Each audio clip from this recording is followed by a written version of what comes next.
the way, I'm a motivational speaker, but aren't you a motivational speaker? What do I mean? Well, when you speak to people, are they motivated? If the answer is yes, then you're a motivational speaker. Now, why am I telling you about the fact that I'm an immigrant and Fabi's an immigrant? Because the great thing about Canada, and the great thing about the US for that matter, is people come here to reinvent themselves. I was 42 years old when I came to Canada, and that was 11 years ago. And when I came to this country, no one cared what I had or hadn't done in Africa. And on the one hand, it was terrifying. On the other hand, it was incredibly liberating to reinvent myself for my new reality. And I will tell you that on any given day, I'm reinventing myself over and over again. Because my biggest fear is that you come and hear me in 12 months' time and you whisper to your colleague, you should have heard him last year when he was relevant. So that's the challenge facing all of us. So here's my philosophy, summed up in a single statement. Personal alchemy is a unique ability within every person to create value. We're going to talk about that today because oftentimes we underestimate how much we can contribute, especially if we're Canadian. You know, why did the Canadian chicken cross the road? To get to the middle. All right? It's an exclusive magic that makes every person irresistible and unstoppable. I want you to think of those days when you are truly in flow, when the force is with you. On those days, you are irresistible. On those days, you're unstoppable. But I ask people, I say to them, what percentage of your time is spent in that state? People tell me, well, 10% of the time, 20% of the time. I see some head shakes, 50% of the time. Some people tell me 80% of the time. Why could it not be 100% of the time?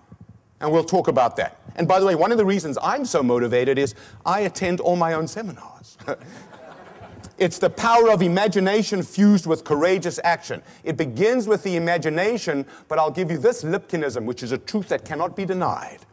The success that you will enjoy in the future is directly correlated with the actions you take.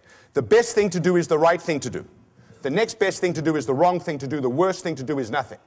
Because how wrong can the wrong thing be? I'm looking at the maturity, I'm looking at the experience, I'm looking at the discretion staring back at me. You've got checks and balances, but everything depends on somebody being willing to take courageous action. We'll speak about that. It's where preparation meets purpose in pursuit of the unprecedented. At the beginning of this day, there was a great quote around the power of preparation as a means to achieving what one wants to achieve. So we'll talk about preparation in pursuit of the unprecedented. One of the reasons I love being alive at this time, by the way, is no one truly knows what's going on.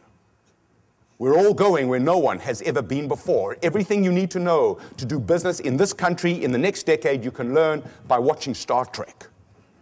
Where are those intrepid explorers going, by the way? Hello? Any Trekkies there? Any Trekkies in the audience? Where no man has been before, but what's the word? How are they going there? What's the word? Boldly. Not baldly, by the way, boldly. They're not tentatively having a committee meeting to decide whether they should tiptoe into the future. They're boldly going where no one has ever gone before, and we'll talk about courage and boldness during the course of my program with you. It's the result of tenacity and toughness.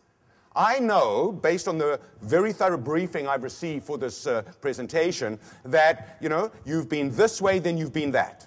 Potentially, management or leadership has asked you to go right, and then they've asked you to go left. North, and they've asked you to go south. That's the new normal.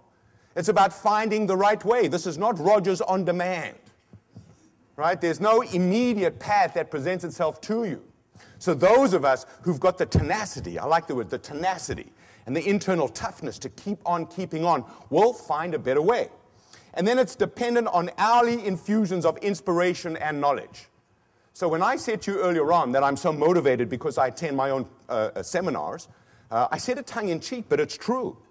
Like, if I didn't have to give these talks, if my role was not to be the coach or the motivator, then it would be very difficult for me to sustain this level of passion. But I cannot give what I do not have.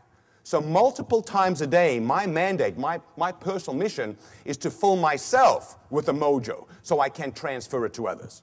Can I just see a show of hands? How many of you in this room are leaders of others in this room? Can I just see a show of hands?